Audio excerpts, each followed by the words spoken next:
Otep à tous, bienvenue sur la chaîne des panafricanistes par essence, par conviction et par excellence.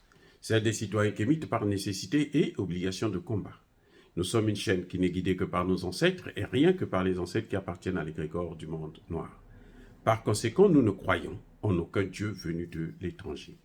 Toutefois, cette vidéo n'est aucunement destinée à inciter à la haine ou à la violence, car nous menons un combat qui est d'abord et avant tout spirituel, intellectuel et démocratique. Ensuite, il est politique, géopolitique et géostratégique. Contre l'impérialisme, le colonialisme, le néocolonialisme et l'endocolonat, qui sont tous qualifiés de crimes contre l'humanité.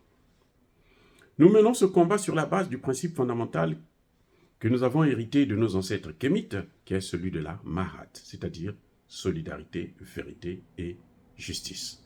Vous êtes donc en droit de connaître la vérité, nous avons l'obligation de vous dire la vérité, rien que la vérité, afin que justice soit rendue au continent africain.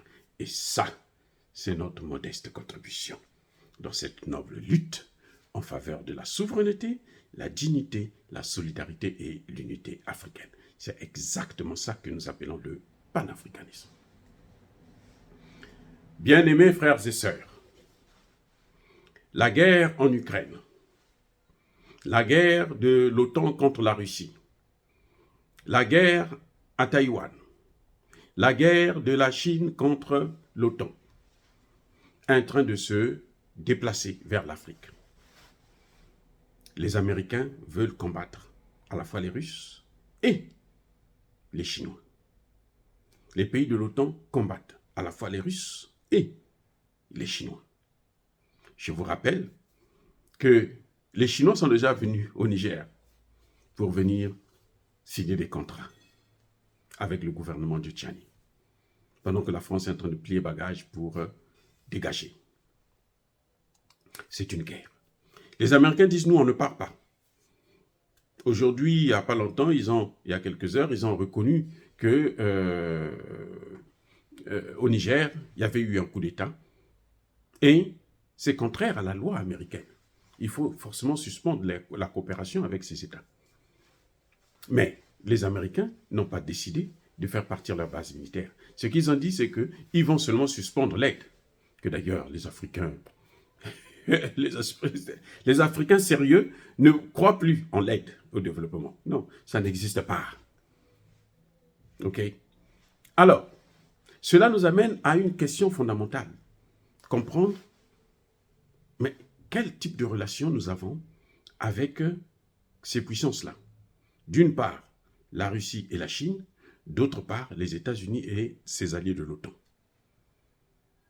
Ou, si vous voulez en d'autres termes, comment ces pays se comportent vis-à-vis de l'Afrique? C'est très important de comprendre ces enjeux-là.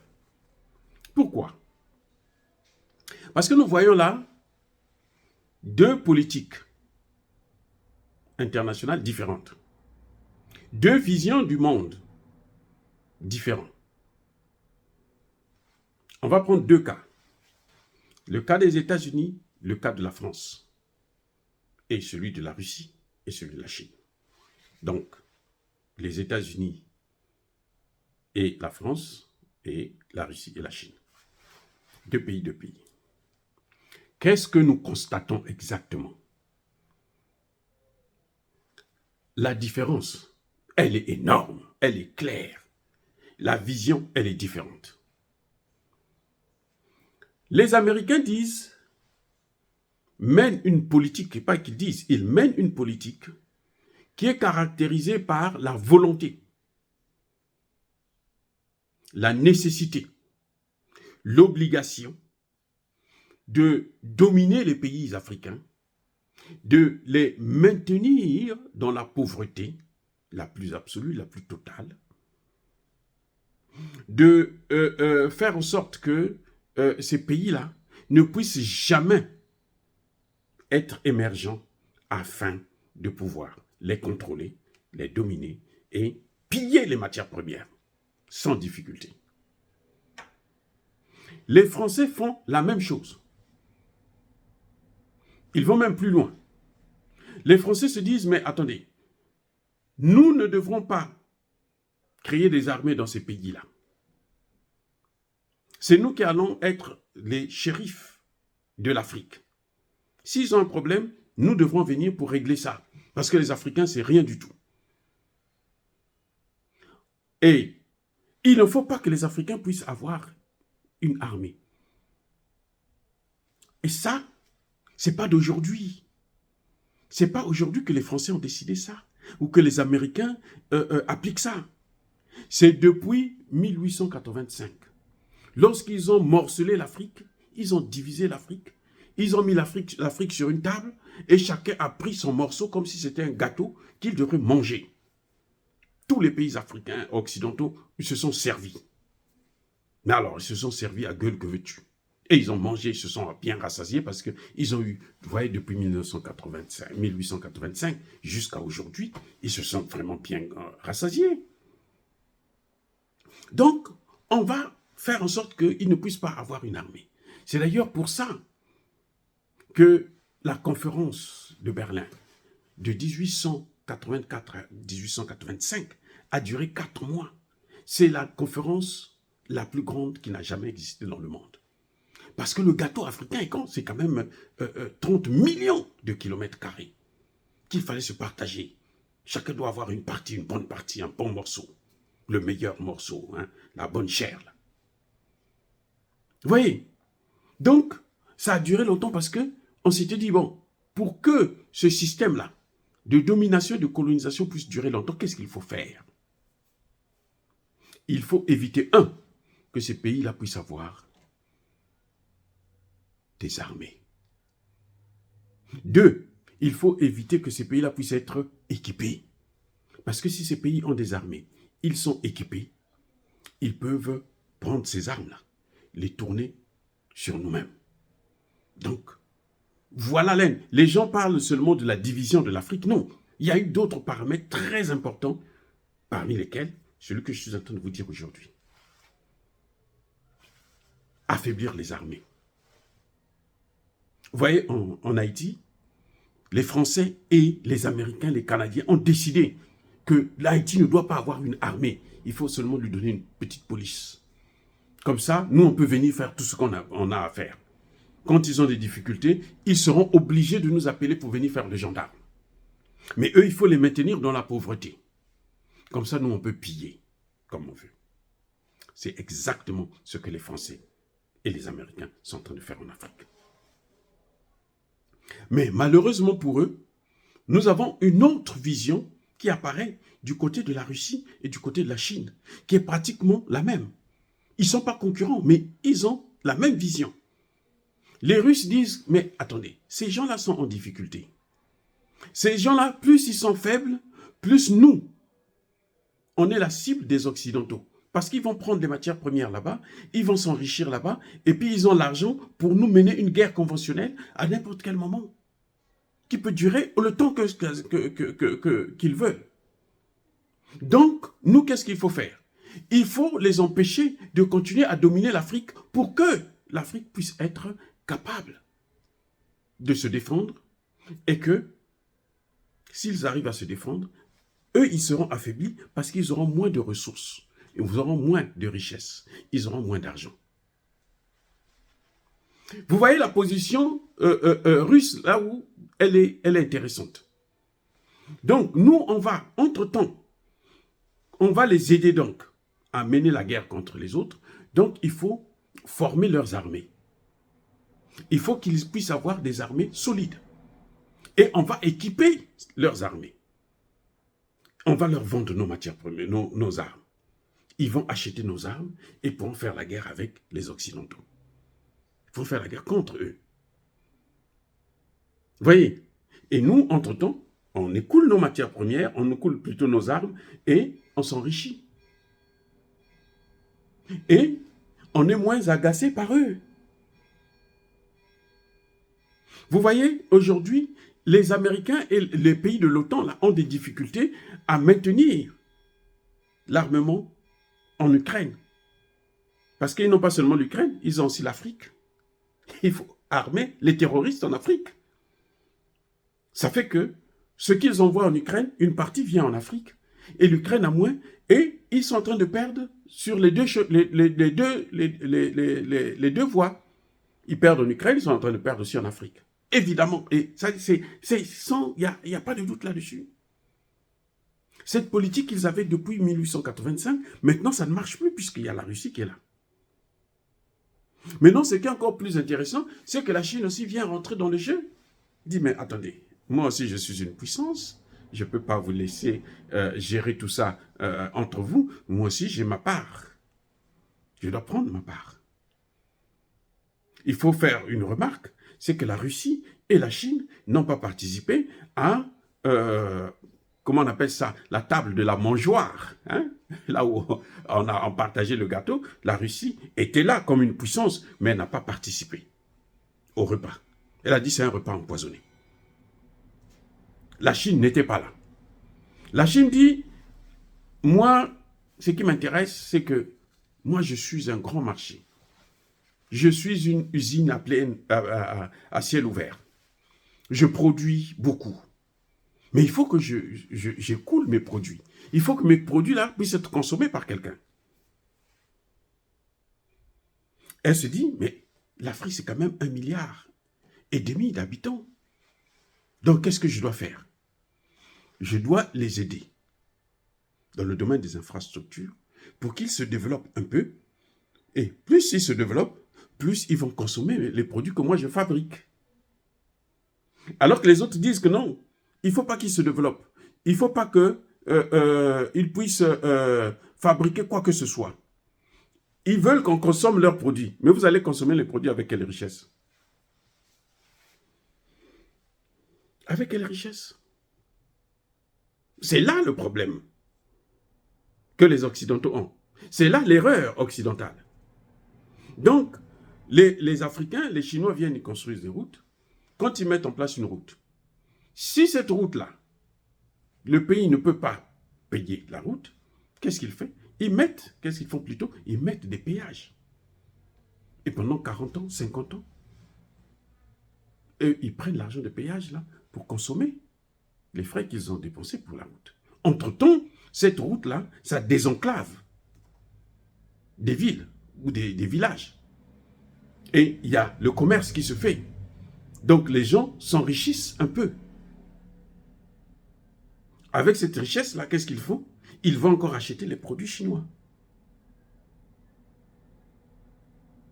Les Français ne pouvaient pas tenir. La France ne pourrait pas tenir une industrialisation solide. Regardez par exemple dans le domaine de l'armement. Elle ne peut pas faire la concurrence avec la Russie. Parce que ces armes, elle ne veut pas que nous on puisse les avoir. Parce qu'elle n'a pas formé des militaires qui vont utiliser ça, qui vont consommer ce produit. Donc, quand les Africains envoient même de l'argent en France pour dire, bon, nous on achète telle arme, les Français prennent l'argent et puis ne leur donnent pas le produit. Parce qu'ils ont peur que si on leur donne des armes, ben, ils vont tourner ça sur nous-mêmes, puisque c'est ce qu'ils avaient décidé en 1885. Alors que la Russie dit non. Vous voulez des armes? Les voici. Et la Russie dit, moi je vous vends ça moins cher. 3, 4, 5 fois moins cher que ce que les Français font. Entre-temps, je vais vous donner un lot que vous allez essayer. On va voir. Les Africains essayent, ça marche. Oh, mais c'est bon, nous on peut utiliser ça. Bon, venez, je vais vous former. 6 mois seulement. Vous êtes formés, revenez, allez, consommez ça. On le voit avec le Mali. On le voit avec le Centrafrique. On le voit avec le Burkina Faso. On commence à le voir avec le Niger. Les avions, les informations, le système d'information qu'ils utilisent, c'est lequel? C'est celui des Russes.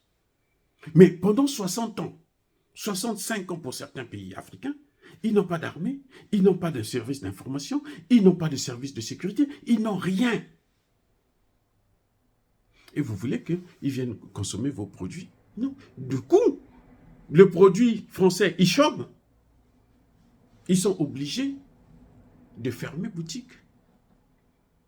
En temps, ils se disaient, bon, on va compter sur les Allemands, les autres pays européens, ils vont venir acheter. Mais les autres pays européens aussi, ils ont leurs besoins. Et ils ont le patron américain, l'oncle Sam, qui est leur chef à eux tous, qui les domine tous, qui les a tous colonisés, qui dit non, vous n'achetez pas ailleurs, vous ne devez pas aller en Russie, vous venez acheter chez moi. Quand ils ont mis ils avaient maintenant des stocks Pendant longtemps, les Américains disent, bon, ils créent la guerre en Ukraine. La guerre en Ukraine a été créée de toutes pièces. Ils créent la guerre en Ukraine, ils demandent aux Européens, bah allez, déversez toutes vos armes là-bas. Ils ont donné. Bon, vous n'avez plus de réserve, s'il y a la guerre, comment vous allez faire? Ah non, mais, ah oui, c'est vrai. Entre-temps, il a coupé le système d'énergie, la facilité énergétique qu'ils avaient avec la Russie, en détruisant Nord Stream 1 et 2. Il détruit tout. Du coup, même s'ils veulent relancer, ils ont des difficultés parce que l'énergie coûte trop cher. Et l'industrie ne fonctionne que si l'énergie est à bon prix. Donc les Américains disent, venez acheter des armes chez nous. Vos petites industries, là, le reste de ce que vous avez là, amenez ça ici, délocalisez aux États-Unis. Entre-temps, les Africains qui ont compris le jeu se disent, oh, mais nous, avec cela, on n'avançait pas, donc allons de l'autre côté. D'où la masse des Africains qui veulent rentrer dans les BRICS. Ils se disent, mais dans les BRICS, là-bas, nous sommes mieux. Là-bas, on a des investissements. Alors que les Occidentaux, eux, ils n'investissent pas chez nous. Ils ne créent pas d'emplois. Ils viennent seulement pour piller nos matières premières et partir avec. Les autres, quand vous dites non, si vous négociez bien avec les Chinois, ils vont venir, ils vont créer une entreprise, ils vont exploiter les matières premières chez vous, et puis ils vont les transformer là-bas avant de les amener chez eux. Voilà la grande différence. C'est ce qui fait que les Occidentaux ont des problèmes. Les Américains ont compris tout de suite que mais le chemin que nous sommes en train de suivre, là, il n'est pas bon. Qu'est-ce qu'ils vont faire? Ils envoient un noir, leur ministre de la Défense, le secrétaire d'État à la Défense, qui est noir, comme vous et moi. Il vient dire, bon, moi, je suis votre frère. Je ne veux plus que vous achetez chez les autres, venez acheter chez nous. Or, les Américains ont un principe, c'est que leur fameux F-16, là, le putain d'F-16, déjà, ce n'est pas plus performant que ce que les Russes ont. Les Russes ont déjà mieux que ça. Mais aussi, les Américains, quand ils vous donnent ça, ils vous donnent un code. Chaque fois que vous voulez utiliser cet avion, vous avez un code que vous devez utiliser qui dure avec vous 10 heures. Après 10 heures, vous devrez reprendre. Donc, si vous avez utilisé ça aujourd'hui, demain, vous devez prendre encore l'autorisation pour utiliser votre F-16. Vous n'êtes pas autonome. Et vous ne pouvez pas utiliser ça contre eux-mêmes. Et vous n'avez pas, pour former un service de maintenance, pour un seul avion, il faut au moins une vingtaine, une trentaine de personnes pour faire fonctionner cet avion. La maintenance, ainsi de suite, tout ça là. Ils disent non, ça devient trop. Les Africains se disent, je parle bien des Africains qui ont compris les enjeux. Pas des Africains comme Tshisekedi qui continuent à croire qu'il faut compter sur les Occidentaux ou bien les pays de la sous-région, là, les autres qui ont des intérêts, hein, qui ont des groupes terroristes au Congo démocratique, qui vont venir t'aider à se débarrasser des rebelles du M23. Non. Si Tshisekedi avait compris, il allait créer sa propre armée, réformer son armée. Là, il dit maintenant qu'il va recruter 40 000 soldats. C'est après 5 ans qu'il comprend que non, il faut que je recrute des militaires, je les forme rapidement et je les équipe pour qu'ils aillent chasser tous ces rebelles. Mais comme il était un homme des Occidentaux, que eux-mêmes ils avaient placé là, là, c'est certainement une promesse électorale qu'il est en train de jouer sur ça pour attirer, gagner encore l'élection et puis faire les mêmes choses. Mais les Africains qui ont compris comme au Mali, en moins de 2 ans, en 1 an, le Mali a une armée performante qui peut faire face à l'armée française. Ils peuvent se battre, les Maliens peuvent se battre contre l'armée française. C'est pour ça d'ailleurs que les Français ont fui. Quand le Mali a dit, le Burkina a dit, nous devons la guerre contre le Niger, nous c'est notre guerre. Les Français tout de suite se sont dit, non, on ne peut pas. Voilà le problème. Voilà la grande différence entre l'Occident et puis la Russie et la Chine. Il y en a un qui dit, moi je dois vous maintenir dans la pauvreté pour vous dominer afin que je puisse vous piller. Il y en a l'autre qui dit, moi je dois vous aider à vous en sortir, à lever la tête et Comme ça, les produits que moi j'ai, vous puissiez les consommer. Je dois vous aider à avoir de l'argent, à avoir des richesses pour consommer les produits que moi je fais. Et puis vous gagnez, moi je gagne. L'autre dit non, vous devrez toujours pleurer. Vous devrez toujours vous mettre à genoux devant moi.